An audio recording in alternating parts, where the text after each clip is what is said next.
Muy buenas noches, amigos y amigas de Gaceta Laboral. Los saluda nuevamente Jorge Castillo Guzmán. Continuamos con el desarrollo del diplomado sobre el desarrollo integral de la legislación laboral peruana, sobre todo a la luz de las reflexiones, como mencionamos, de los pocos cambios normativos, pero de las interesantes posiciones jurisprudenciales. Les quiero hacer a Gaceta para que les pongan en la plataforma del usuario el material. Primero está dividido en informes. He hecho una selección de lecturas sobre los principales temas que estamos viendo, si no son de todos, ¿no? Algunos están en PDF, en Word, algunos los he tomado de libros que he publicado o de artículos que he publicado en algunas revistas, ¿no? Aquí los pueden ver y están a su disposición. Y en materia jurisprudencial también les he hecho una selección de, bueno, primero los plenos jurisdiccionales que les había mencionado, completos, todos los plenos jurisdiccionales desde 1997 hasta el 2021, el último que se ha dado. Y los muestro así ordenados ya en un cuadrito, que es lo máximo que sé hacer yo en Word, esos cuadros. Me debo a mí mismo el aprender a manejar el Excel, que es muy útil para cuestiones de cálculos, todo, pero he estado flojo en esa parte. Pero para lo que es de interés principal de mi investigación como abogado y tratar de ser ordenado, es estos cuadritos donde les muestro ordenadamente todos los plenos jurisdiccionales, sin faltar ninguno. Por eso que es un documento de 73 páginas y pueden buscar y ver todos los temas sobre los cuales se ha pronunciado la Corte Suprema, los distintos cortes de justicia. Y luego he hecho una selección de sumillas de jurisprudencia, o sea, no les doy el texto completo, bueno, porque son largos, ¿no? A veces hay resoluciones del TC o de la Corte Suprema que tienen 20 páginas, como algunas pueden tener 10. Entonces, lo que he hecho es lo que llamamos sumillas de jurisprudencia. Es decir, he extraído la doctrina jurisprudencial, también en forma de, algunos de ellos están en cuadritos, otros están así, título, el expediente, la fecha y de lo que trata la jurisprudencia, que es digamos, la carnecita, es el extracto, ¿no? Hay unos que están así, otros están en forma de cuadros. Por ejemplo, aquí tienen sobre el jus variandi del que hablamos ayer, para ver cómo se manifiesta, cuáles son los límites, cuánto es razonable un cambio de lugar o de rotación de un trabajador, ¿no? Etcétera. Sí, están resumidos los criterios jurisprudenciales. Entonces ya pueden ir viendo todo ese material. Muy bien, retomamos. Nosotros estamos dentro del módulo primero, que debimos haber acabado ayer, que es el derecho laboral y la relación laboral. Ya estamos en el último punto, que nos falta el sexto, aspectos que influyen en la relación de trabajo. Muy bien, ahí nos quedamos ayer, aspectos que influyen en la relación de trabajo. Hoy día vamos a terminar ese punto y entremos al módulo 2, que es formas de contratación laboral. Permítanme.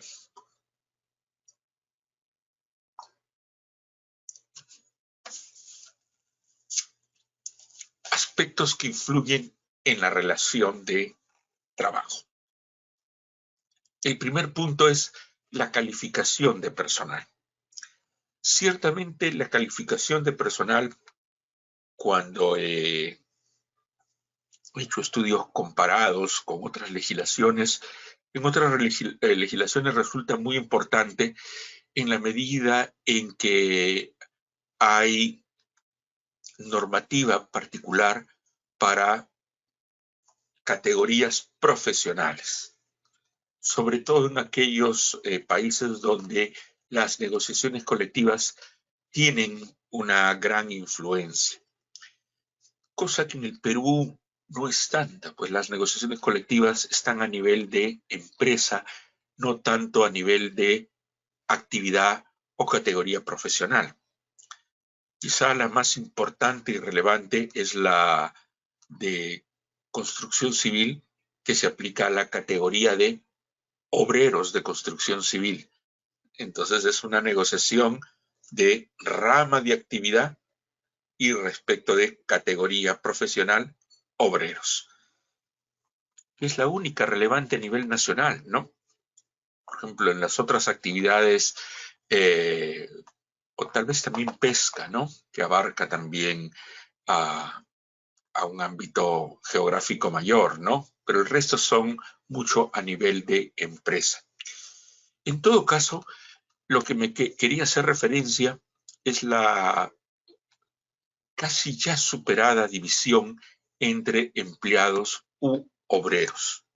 Lo menciono porque constantemente me lo preguntan, constantemente lo veo en las divisiones de categorías internas, pero para efectos organizativos. Para efectos de beneficios sociales, desde mediados de la década del 70 comenzó a eliminarse la división que había de legislación para uno y otros, y más bien hubo ya una legislación común. Anteriormente había pues vacaciones para obreros, vacaciones para empleados, el descanso semanal obligatorio para uno y para otro, la periodicidad de pago, las remuneraciones, la seguridad social, el régimen pensionario. Ahora es similar, todos estamos en salud. El seguro de accidentes no es como fue hasta el año 97, que era para obreros, ahora es para todo trabajador que está sometido a riesgo.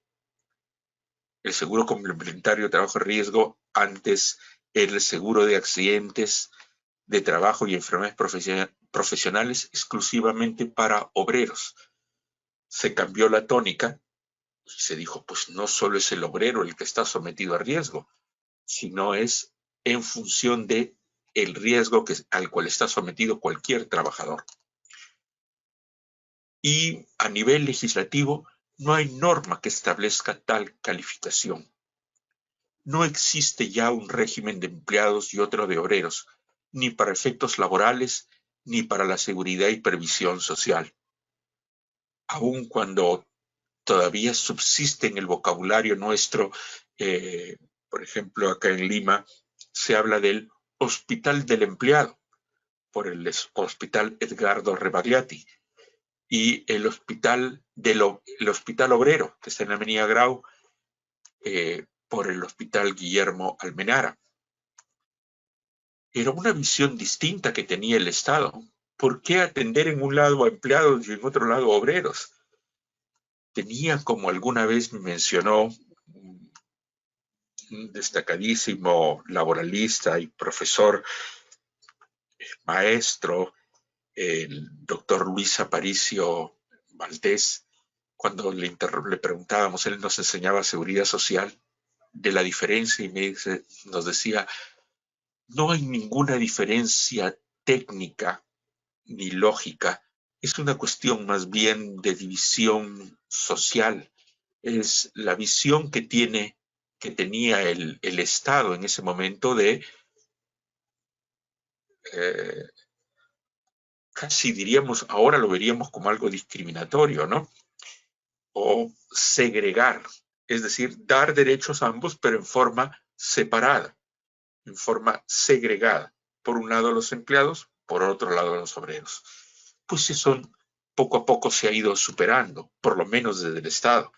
Que todavía somos una sociedad discriminatoria, no hay duda, ¿no? Pero por lo menos el Estado cada vez lo es menos, ¿no? De tal manera que la legislación laboral ya no tiene, creo que me atrevo a decir, ningún rastro para diferenciar cualitativamente en términos del tipo de derechos o calidad de derechos a los que acceden empleados y obreros. Inclusive la periodicidad de pago, que hasta antes del 98 estaba atada. El obrero solamente se le podía pagar en forma semanal. Ya a partir del año 98 podíamos tener obreros de remuneración diaria, semanal, quincenal o mensual, como empleados también de remuneración semanal o mensual. Y como les mencionaba, el seguro complementario de trabajo de riesgo ya no distingue entre empleado u obrero, sino a partir de estar sometido al riesgo. Lo mismo respecto del seguro de vida ley, que anteriormente se sustentaba en empleado y obrero, también una diferencia en cuanto a la prima. Actualmente la tasa de aportación es fijada como una tasa única y se determina en relación al promedio de las remuneraciones de los asegurados aplicando las tasas que establezcan las aseguradoras. Donde sí es relevante y se mantiene la diferencia y en los últimos años resulta más importante todavía es la calificación del personal en cuanto a el trabajador de dirección y el trabajador de confianza. Y quiero recordarles algo, porque inclusive los jueces caen en el error cuando se habla indistintamente de trabajadores de confianza. Normalmente no se habla de trabajador de dirección. Cuando la mayor relevancia o cuando se quieren referir las autoridades, los jueces, es referirse al personal de dirección. El personal de dirección, o digamos la calidad o las consideraciones que se tienen para determinar que una persona es de dirección, hacen suponer que también es un puesto de confianza. Entonces, dirección implica también confianza, pero no al revés. Confianza no necesariamente implica dirección. Pero nosotros aquí vamos a tener bien claras las cosas. Primero, leamos lo que está establecido en la Ley de Productividad y Competitividad Laboral. Personal de dirección es aquel que ejerce la representación general del empleador frente a otros trabajadores o terceros, o que lo sustituye, o que comparte con aquel funciones de administración y control, o de cuya actividad y grado de responsabilidad depende el resultado de la actividad empresarial. Esa es la definición en la ley. Ahora veámosla en forma desagregada. ¿Qué condiciones suponen que un trabajador es de dirección? Es decir, ¿qué funciones tiene un trabajador que esas funciones supongan dirección? Y esa calificación no queda al libre albedrío de lo que nosotros pensemos que es dirección. La norma ha determinado aspectos que cada uno de ellos pueden suponer o no pueden suponer, suponen que hay capacidad de dirección. y no en forma acumulativa. No es que tengan que ser todos. Cualquiera de ellos, de estos atributos o funciones o hechos que se pueden determinar, suponen dirección. Primero, son trabajadores de dirección aquellos que sustituyen al empleador. Segundo, los que ejercen representación general del empleador frente a los trabajadores o a terceros. Y acá hablamos representación en términos jurídicos, es decir, de poder actuar en nombre del empleador con capacidad jurídica, es decir, con efecto jurídico. Puedo hacer un contrato laboral porque tengo, y está en las escrituras, en los poderes, que tengo ese grado de representación, que puedo disponer de bienes de la empresa, que puedo contratar servicios para la empresa, que puedo establecer contratos de transferencia de bienes o servicios con terceros, con proveedores, con clientes, con el Estado, ¿no? En general, son distintos tipos de representación, pero que tienen un carácter general. Una representación administrativa, procesal, laboral, representación financiera, ¿no? Comercial. Entonces tenemos el primer atributo, sustitución. El segundo, representación. El tercero, administración. El que ejerce funciones de administración. Cuarto, el que ejerce funciones de supervisión. Pero estas dos últimas, veamos lo que tienen que tener un carácter genérico. Todos de alguna manera tenemos un grado de administración y supervisión de nuestro trabajo y de quien puede estar por debajo nuestro o de uno que está a nuestro nivel pero que nos encargan el control. La supervisión en este sentido tiene un carácter general. Por ejemplo, el supervisor de seguridad y salud en el trabajo, el supervisor de calidad, el supervisor de planta, el supervisor de obra. Administración, por ejemplo, el jefe de oficina, el administrador de una sucursal, de una tienda, ¿no? O aquel que realiza funciones de alta responsabilidad. Y lo dice así, alta responsabilidad. Todos tenemos un grado de responsabilidad, pero este grado tiene que ser tan alto de la que depende el resultado de la empresa. Claro, yo diría, como trabajador, también mi trabajo influye en el resultado de la empresa, pero no por sí solo, sino en forma acumulada con el trabajo del resto de trabajadores. Pero aquí es la de una sola persona. Entonces, estos son los hechos que, no en forma acumulativa, sino en forma separada, en muchos casos se pueden dar en forma acumulativa, pero no hay necesidad. Entonces recuerden eso, sustitución, representación, administración, supervisión y responsabilidad. Son 5 los hechos que se traducen en funciones reales del trabajador, más allá del nombre. Por eso es que aquí no interesa el nombre. Miren, no hemos hablado de gerentes, de jefes, porque tienen distinto nombre. Hace poco veía el caso de un colegio profesional, no puedo mencionar cuál, en que la encargada de recursos humanos estaba en debate respecto de que si su puesto era de dirección.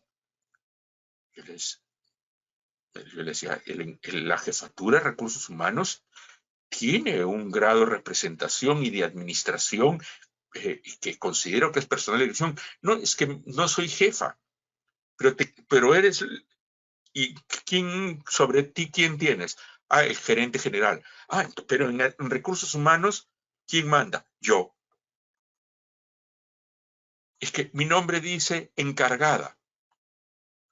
Bueno, y después cuando me mostró el contrato decía asistente.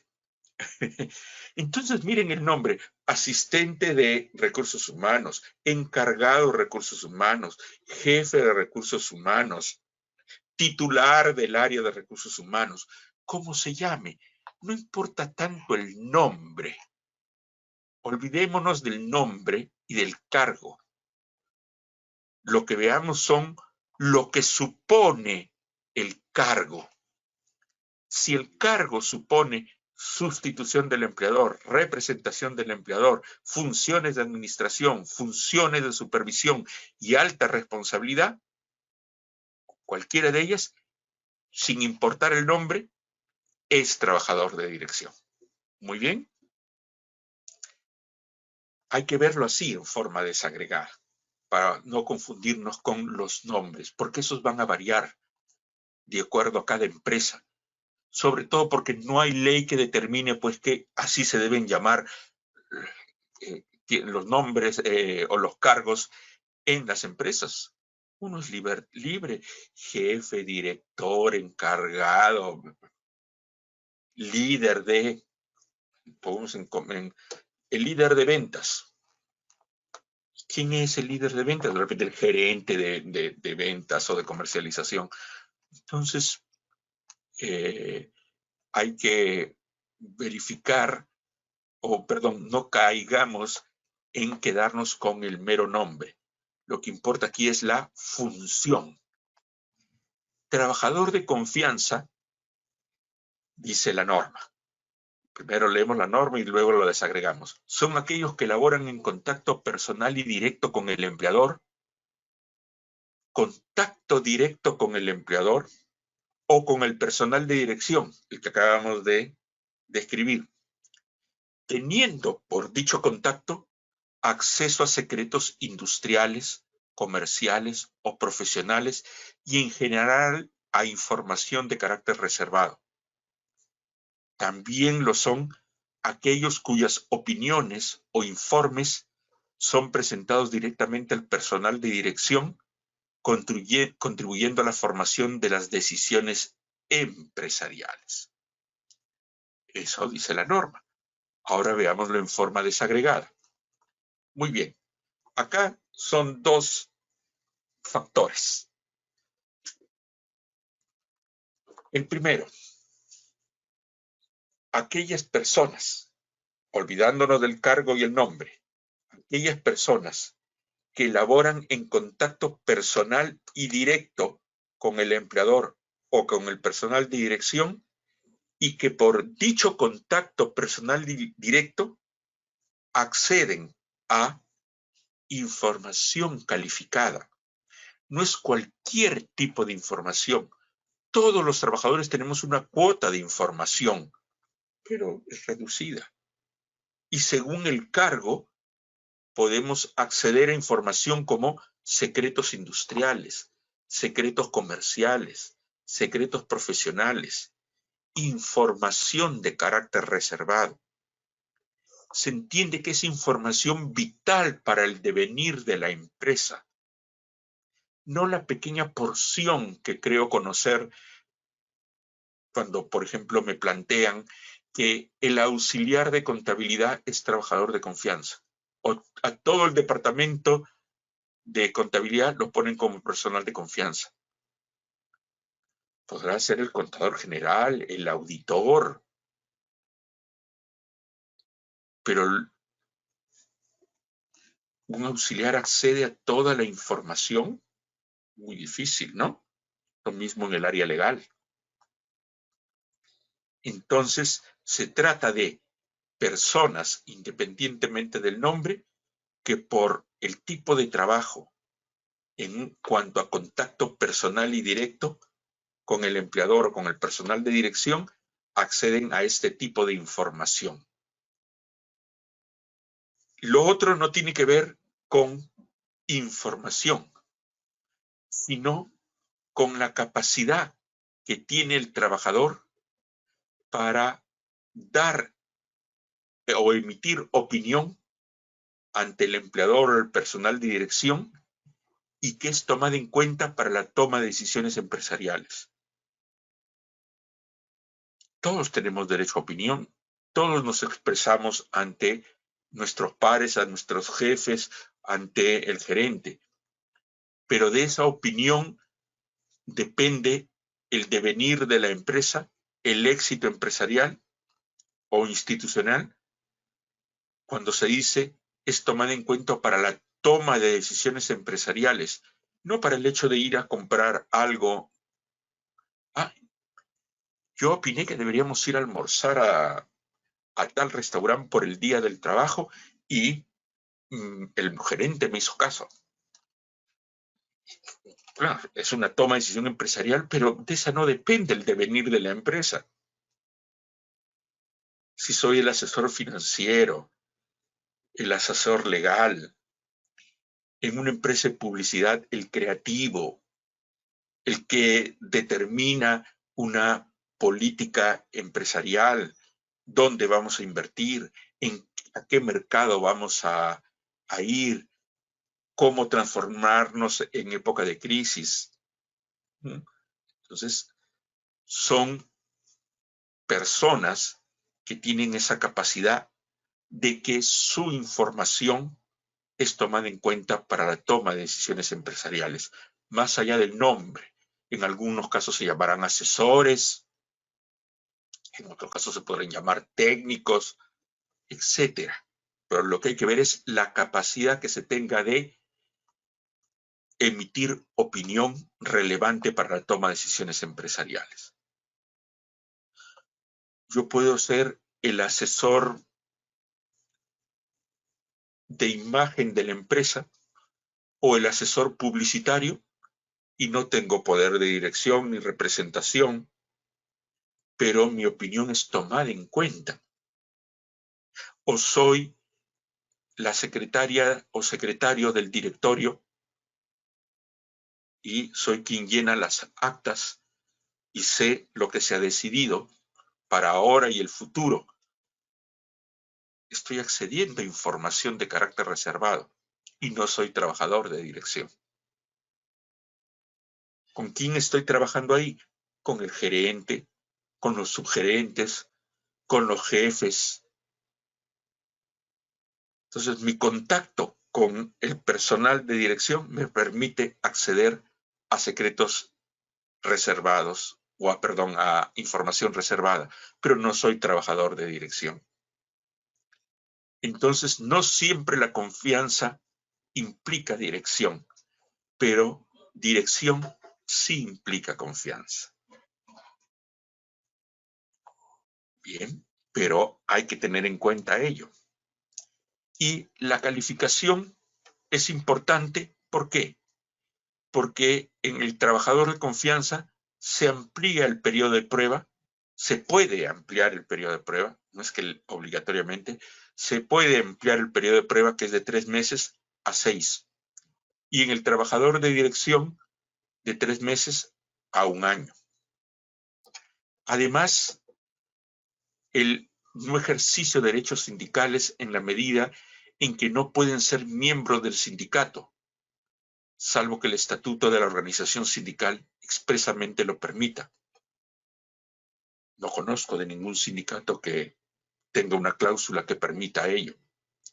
Puede haber, pero debe ser muy raro. En los años que tengo no he visto uno que permita. Es como se dice, tener al enemigo en casa.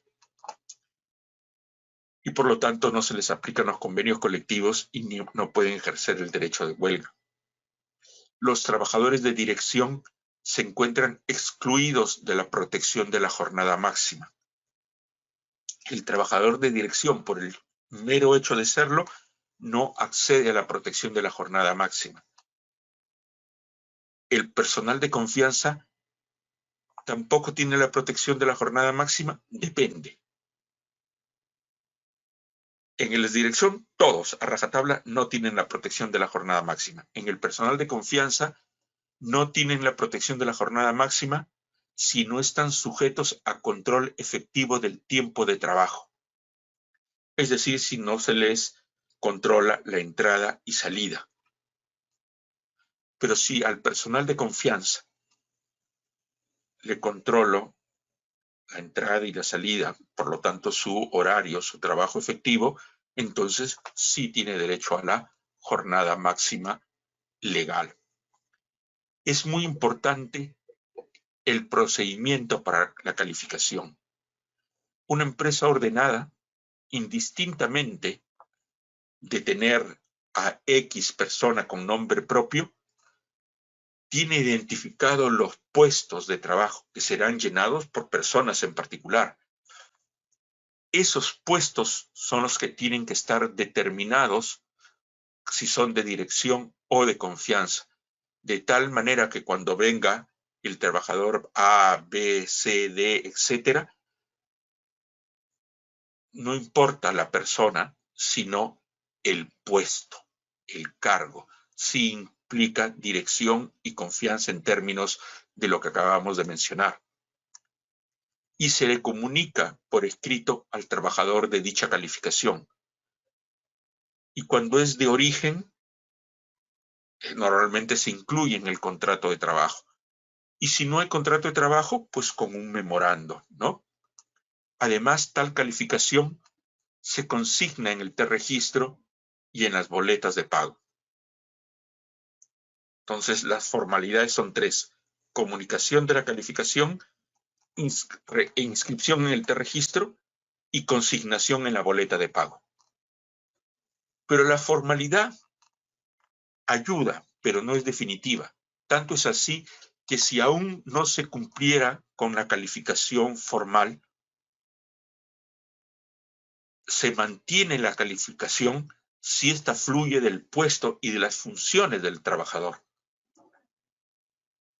Entré a trabajar como jefe de planta de producción, pero en ningún documento aparece, dice, Jorge Castillo es trabajador de dirección. Pero si se hace un análisis de las funciones que denotan administración, supervisión o jefatura, soy trabajador de dirección. Por el contrario, si la calificación es indebida, esta puede ser impugnada judicialmente. Entonces, más importante es la función que fluye del puesto y que obviamente debería tener formalmente la calificación. Pero si me quedo con la mera forma de decir, eres trabajador de confianza, porque trabaja con el gerente general, es el chofer, lo lleva para arriba y para abajo. Pero eso no denota que me permita acceder a información reservada.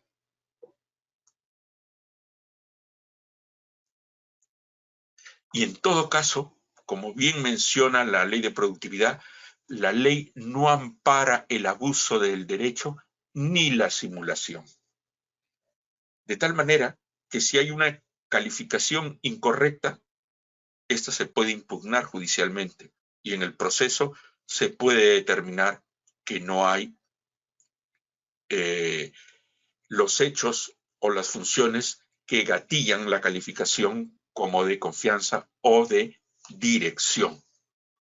Por el contrario, si las funciones sí son de dirección o de confianza, pero no se cumplió con la formalidad, no importa, porque el juez o el inspector lo va a tomar en función de lo que efectivamente se hace. Otras condiciones también, además de la que ya hemos mencionado, de la importancia de la calificación, es que los gerentes que decidan no hacer uso del descanso vacacional no tienen derecho al pago de la triple remuneración en caso de falta de goce vacacional. Miren que aquí no habla de todo trabajador de dirección, es de un tipo de trabajador de dirección, los gerentes. Uno podría decir, pero es lo mismo también para los otros, para el administrador. No, recuerden la clave que dimos al principio. Las normas que restringen derechos o establecen excepciones no se pueden aplicar analógicamente ni interpretar extensivamente. Aquí, el no derecho a la indemnización vacacional es para todo trabajador de dirección, no, para el trabajador de dirección gerente. Y es un gerente que tiene que tener la capacidad de decidir por sí mismo no hacer uso del descanso vacacional. Los trabajadores de dirección y aquellos que intervienen en labores de inspección, como los supervisores, por ejemplo, no tienen derecho a exigir ni el descanso sustitutorio ni el pago del descanso semanal obligatorio cuando el trabajador no goce de su día de descanso a la semana. Si el supervisor de obra, si el supervisor de seguridad y salud en el trabajo, si el jefe de planta o el gerente van a laborar un día domingo, no tienen derecho a el pago adicional por el descanso semanal obligatorio o el día sustitutorio que se le puede dar al que sí tiene derecho otro trabajador. Ahora que la empresa quiera darle, muy bien. Y como hemos mencionado, no pueden integrar organizaciones sindicales. Lo nuevo. Por ejemplo, aquí se aplica lo que les mencionaba que nos decía el doctor Guillermo Bossa Pro, la capacidad jurisgénica, o sea, de crear derecho de la jurisprudencia, de los jueces. Aquí se ha introducido una nueva causal de despido que no está en la Ley de Productividad y Competitividad Laboral. El retiro de confianza como causal habilitante de un despido justificado no está en la norma.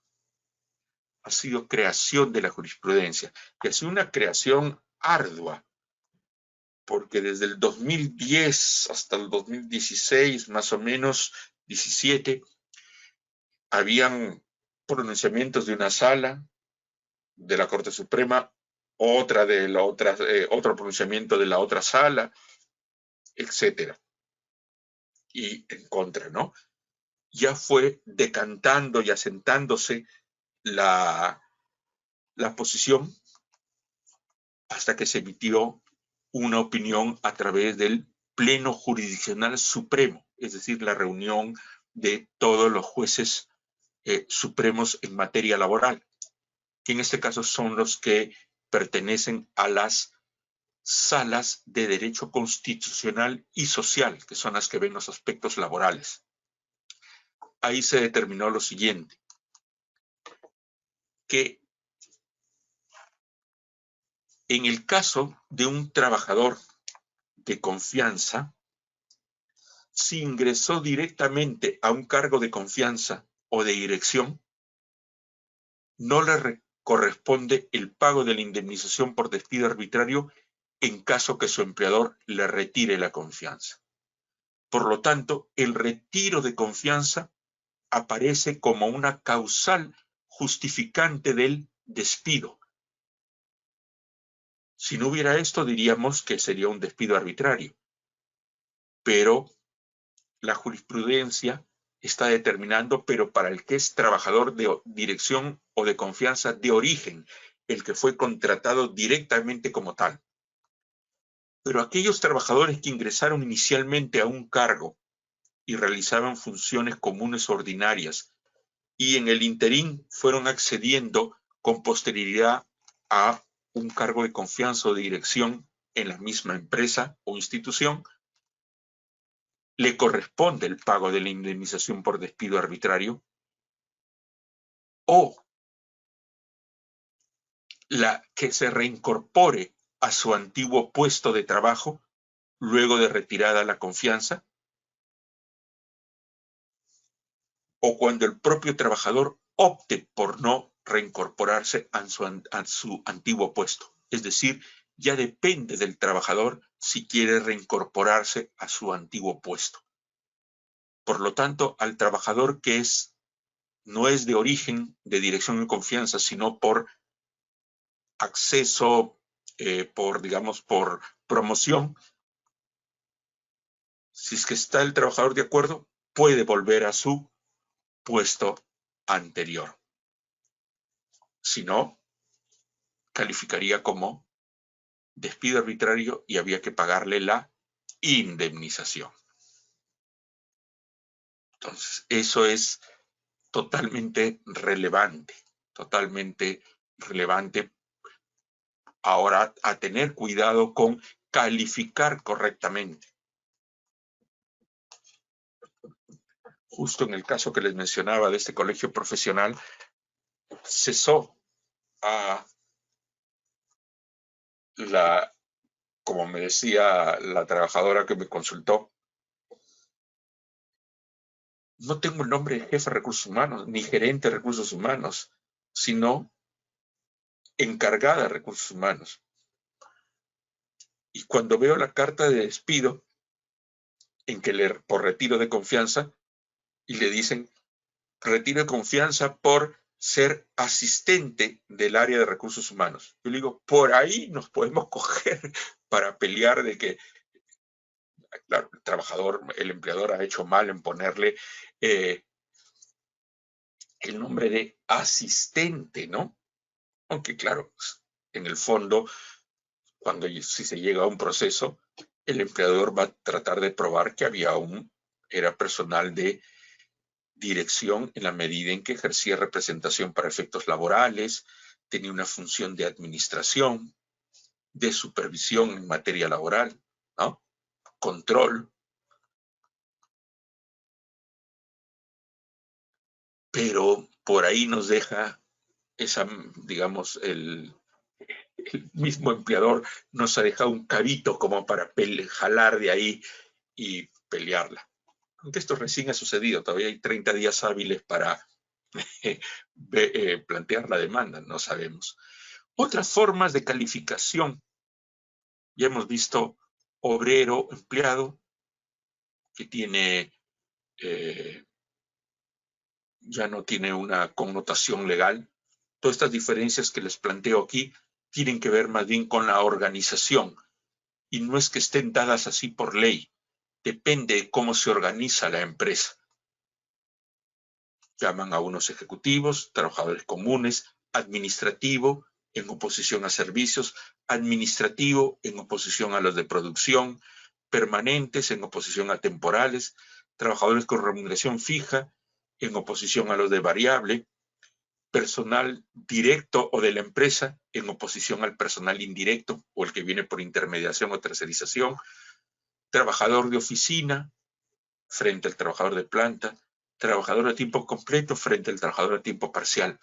En todo caso, esto obedece a ya formas organizativas de la empresa. El último punto que vemos aquí, no el penúltimo, el periodo de prueba. El periodo de prueba es el estadio primero del trabajador en el cual, si bien la doctrina en términos generales habla de que esto está dado en favor tanto del trabajador y el empleador, del trabajador para ver si es que efectivamente le conviene o no el trabajo, si le gusta o no, aunque en términos prácticos considero que no es tal, porque eso está sustentado en la libertad de salida y eso no está sujeto al periodo de prueba. La libertad de salida, que es la de poder renunciar, la tiene en cualquier momento. Por lo tanto, decir que el periodo de prueba también está en favor del trabajador, bueno, sí, pero en todo caso, el que estaría en prueba es el empleador siempre, porque el trabajador siempre puede renunciar. En cambio, si lo vemos al revés, sí, el que está a prueba es el trabajador y el empleador es el que lo puede cesar dentro de dicho periodo.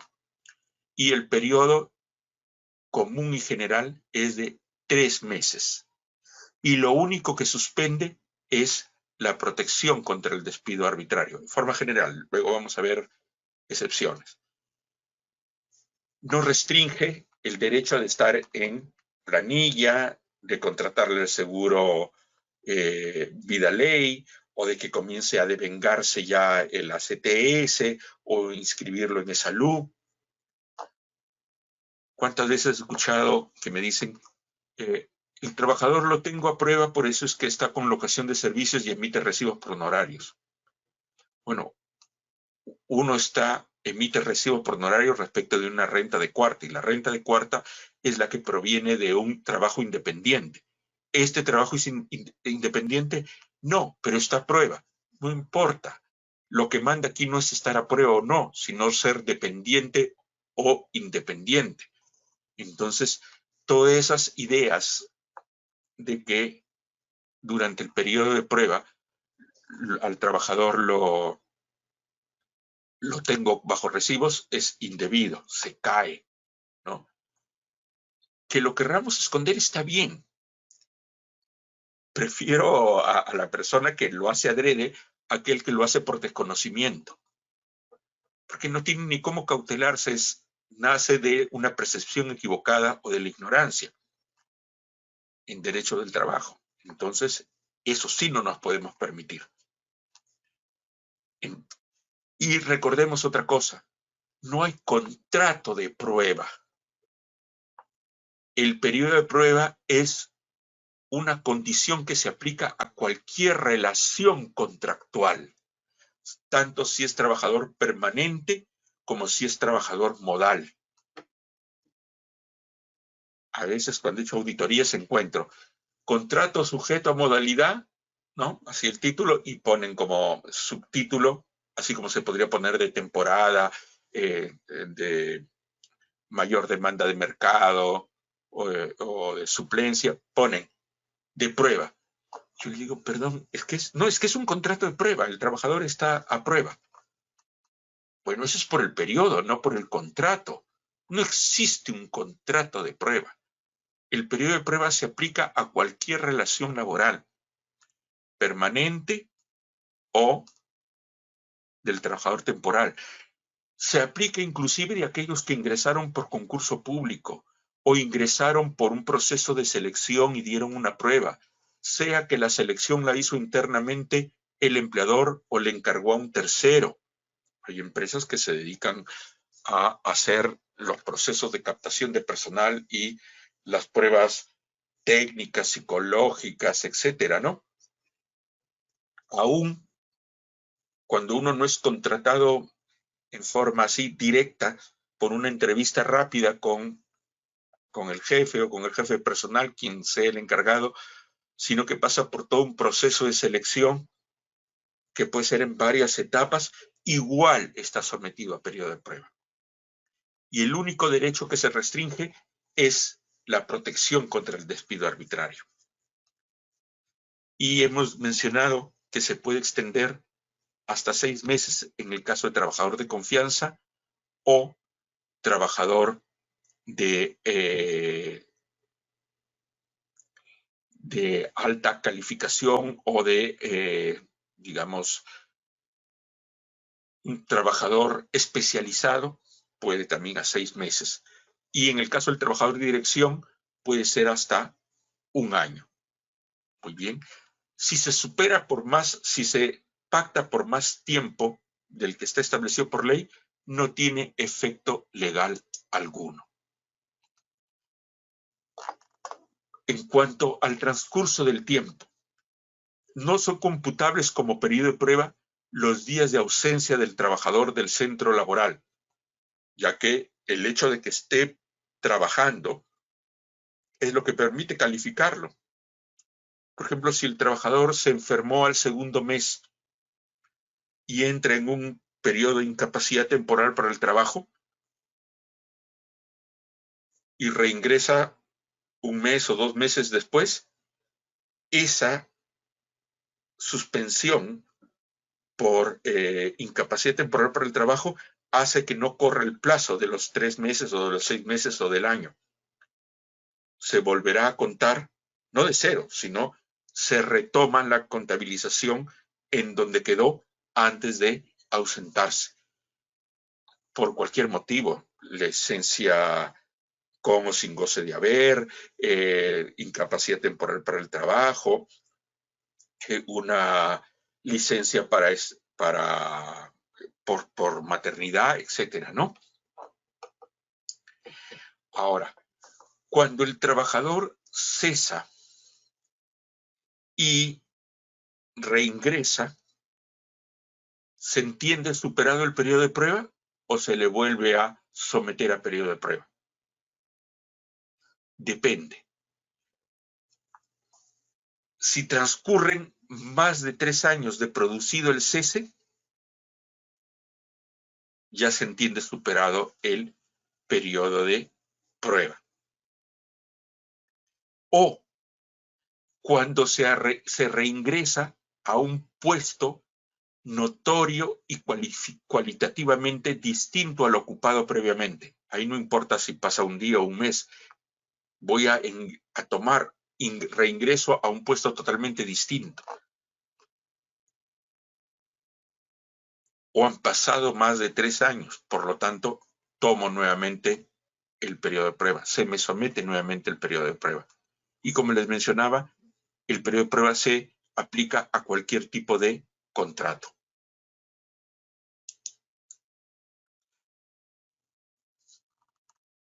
¿Hay que poner el periodo de prueba de 3 meses en el contrato? No es necesario porque es de origen legal. Si se quiere poner, en buena hora, no está mal.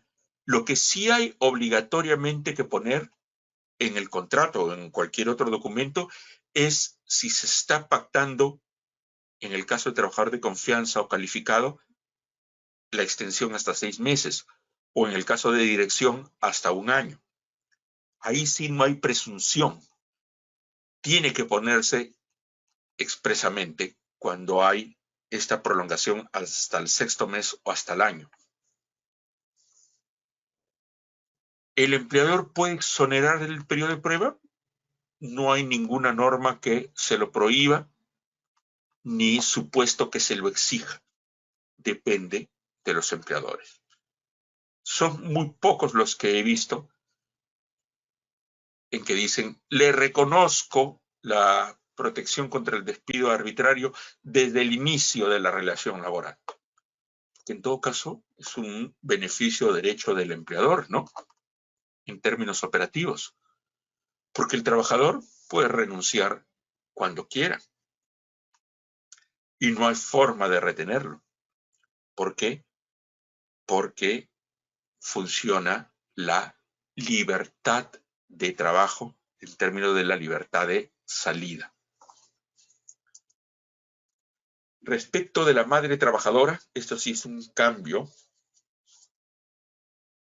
bastante reciente que se ha dado con la ley 31.152, es que la madre trabajadora, entendida como la madre que está o la trabajadora que está en estado de gestación o en periodo de lactancia, obviamente probada con documento, el estado de gestación a veces no es notorio. Entonces depende de la comunicación. Y el inicio del estado de la gestación lo establece el médico, no la trabajadora. Un certificado médico, después de un examen, establece la fecha de inicio de la gestación. Eso se prolonga hasta el nacimiento del niño y luego por todo el periodo de lactancia, que es hasta por 1 año después del nacimiento del niño. Por lo tanto, podríamos decir que la madre trabajadora, desde que inicia la gestación hasta que termina el periodo de lactancia, no puede ser despedida aún estando en periodo de prueba, porque si no sería un despido nulo. Esto no quiere decir que no puedo despedir a la trabajadora, pero tendría que despedirla por una causal. Al trabajador común o trabajadora común que no está en estado de gestación o de lactancia, lo puedo cesar dentro del periodo de prueba sin alegación de causa alguna. No tengo que iniciarle un proceso de despido.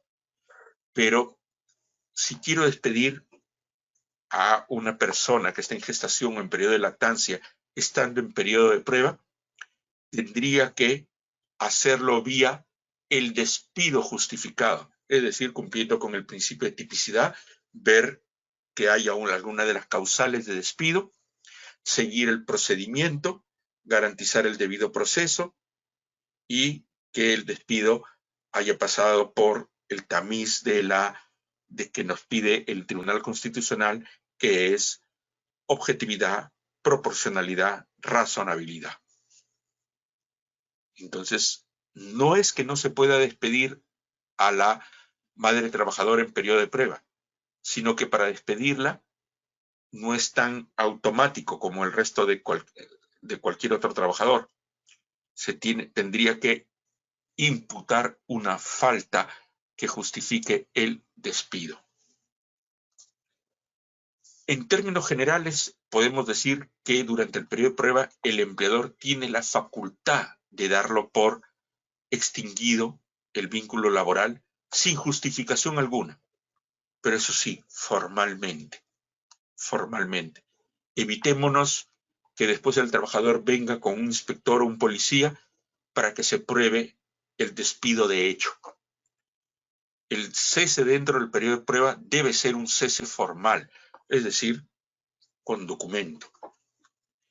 Ahora, hay unas casaciones, como esta que señalo aquí, la 7095-2014 Lima, en que nos recuerda que la finalidad del periodo de prueba consiste en probar las cualidades del trabajador, de tal manera que concluya la resolución del contrato de trabajo solo en aquellos casos en que las cualidades no se ajusten a las exigencias del empleador que ha establecido para ese puesto. Es decir, que no debe ser un cese, pues,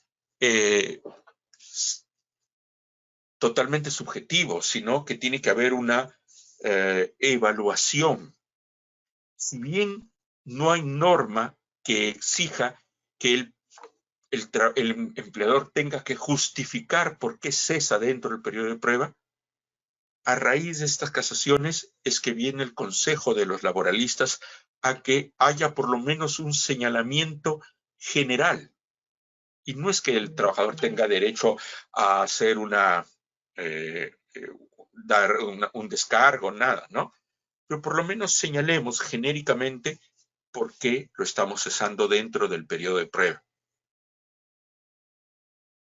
El periodo de prueba también nos lo recuerda la jurisprudencia, que no, mejor comencemos en términos positivos, que está dado el periodo de prueba para determinar las capacidades del trabajador para el puesto, pero no para comprobar circunstancias personales o privadas del trabajador. En la medida en que lo que determina la contratación son sus capacidades, pero no el hecho de la evaluación de cuestiones de carácter personal, como si es que estoy casado o no estoy casado, que si tengo carga de familia o no tengo carga de familia, si salí embarazada o no, si pertenezco a determinado partido político o profeso determinada religión. No está para ello. Por eso es que la Corte Suprema nos dice y nos recuerda, el periodo de prueba está para medir la capacidad del trabajador para los cambios tecnológicos, la posibilidad de desarrollo profesional, el grado de iniciativa para resolver situaciones imprevistas, para medir las relaciones del trabajador con el resto del personal o con los clientes, de tal manera que haya una relación cordial. Cosas que de repente no pudimos ver al inicio. De repente nos parece el trabajador maravilla en la medida en todas las referencias que trae, pero a la hora de la hora resultó que era un tipo pues que se peleaba con medio mundo o no atendía bien al personal, entonces lo cesó por falta de empatía, ¿no? Por traer descoordinación. Entonces el periodo de prueba está para ello y no para ver cuestiones de carácter personal. La legislación no requiere que el empleador emplace por escrito al trabajador informándole de su decisión de extinguir el vínculo laboral dentro del periodo de prueba, ni que detalle por escrito las deficiencias advertidas que justifican el cesarlo dentro del periodo de prueba, porque eso es propio de un procedimiento de despido. Para que opere el cese, sí tiene que haber una comunicación. Pero, como les mencioné, aun cuando la ley lo diga, no lo diga, perdón, no, la ley no dice que el cese tiene que darse por escrito en el periodo de prueba, pero es totalmente recomendable que se haga por escrito. Así se evita que el trabajador alegue un despido de hecho. ¿Y esa alegación ante quién se hace? Ante la autoridad inspectiva, la autoridad de trabajo o la autoridad policial. Y pues no es nada grato ni para el resto, los trabajadores, porque malogra el clima laboral, ni para los clientes, ¿no? Uno ante los terceros, pues se tiene que ofrecer imagen como una empresa solvente y que cumple la norma. Y tener a un policía que está haciendo una indagación, pues crea una mala imagen, ¿no? Evitémonos eso. Por último, ver lo que es la prescripción laboral. Tenemos que tomar en cuenta nomás lo de la última norma, el último espacio. He puesto la evolución para que vean los cambios, que también alguna vez se lo pregunté a un abogado procesalista, laboralista y procesalista a la vez en derecho procesal laboral, que fue mi profesor también, el doctor Mario Pasco Cosmópolis, fallecido también lamentablemente ya hace buen tiempo. Le digo, doctor Pasco, ¿por qué hay estos cambios? Y me mira con así como diciendo, pues qué ingenuo eres, ¿no? Digo, ¿esto obedece a un estudio o algo? No, Jorge, me dijo, esto es un poco, dijo, quienes pueden establecer esto son pues un laboralista y no solo un laboralista, alguien que haga estudios inclusive de carácter social, de carácter económico. Aquí tienen que ver cuestiones de por cuánto tiempo es razonable que se mantenga un derecho con la capacidad de no tanto el derecho, perdón, no se refiere al derecho laboral afectado, sino el derecho a recurrir al órgano jurisdiccional para la cautela de un derecho laboral. Eso lo determina alguien que conoce de cuánto dura un proceso, qué tanto en la práctica un trabajador puede estar impedido de ir al Poder Judicial, etc. Entonces veamos que en un momento fue de 15 años, bajó a 10 años, luego a 3 años, luego a 2 años y ahora está en 4 años ya desde el año 2000. Y 4 años, muy importante, que se cuenta desde la extinción de la relación laboral. No se cuenta desde que el derecho era exigible, como sí se puso en cierto momento cuando tuvo con la ley 26.513, que se dijo que era de 3 años, no solo era de periodo menor, sino 3 años desde que el derecho resulta exigible. Por ejemplo, si no me pagaron la gratificación de julio del 2021, según esta norma, no importa si sigo laborando, al 3 años después, a julio del 2024, ya habría prescrito. En cambio, ahora la prescripción se cuenta no desde que el derecho es exigible, cualquiera sea este derecho, sino desde que se extingue la relación laboral, en el entendido de que difícilmente un trabajador va a emplazar judicialmente a su empleador mientras dure la relación de trabajo, ¿no? Normalmente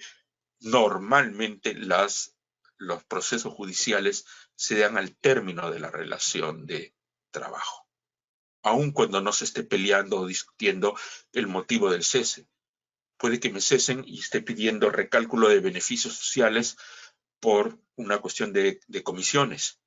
Bueno, pues no solo comisiones que no me pagaron, sino comisiones que alteran el cálculo de las CTS, gratificaciones, vacaciones de hace un montón de años, y que por acumulación hacen razonable que uno pueda determinar la decisión de ir a un juicio, ¿no? Aunque yo también le digo, a veces me refiero con desdén a los juicios, ¿no? Porque dadas las condiciones de la magistratura, de la precariedad que hay en el Poder Judicial, resulta una afrenta moral el litigar en el Perú. Por lo que a uno se expone, el tiempo que se pierde, procesos que duran años. Lo que en la ley, uno diría, si uno ve la nueva ley procesal de trabajo, diría, pues estamos en el mejor de los mundos.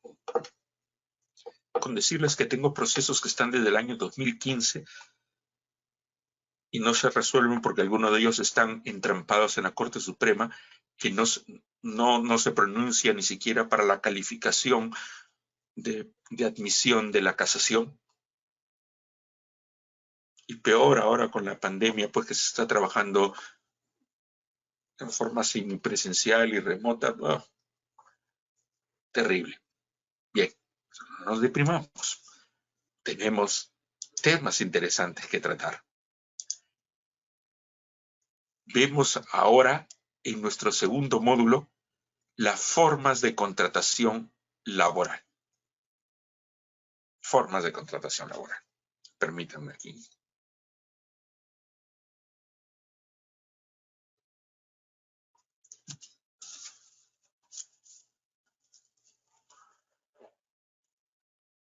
Aquí ya vamos más rápidamente porque ya estamos en el entendido de que conocemos los elementos esenciales de la relación de trabajo, los elementos indiciarios, ya sabemos cuáles son los espejismos o las cosas que nos distorsionan la percepción de la relación de trabajo, que para eso les recomiendo la lectura de jurisprudencia que he seleccionado no de los jueces laborales, sino de los vocales del Tribunal Fiscal, que es bien interesante cómo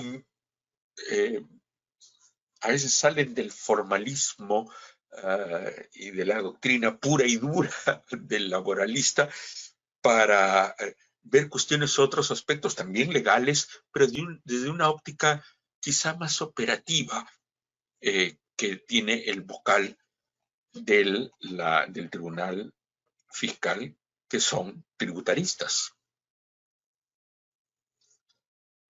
Son bien interesantes, están referidos a la existencia de la relación de trabajo y la existencia del elemento subordinación. A ver, por ejemplo, aquí tenemos algunas.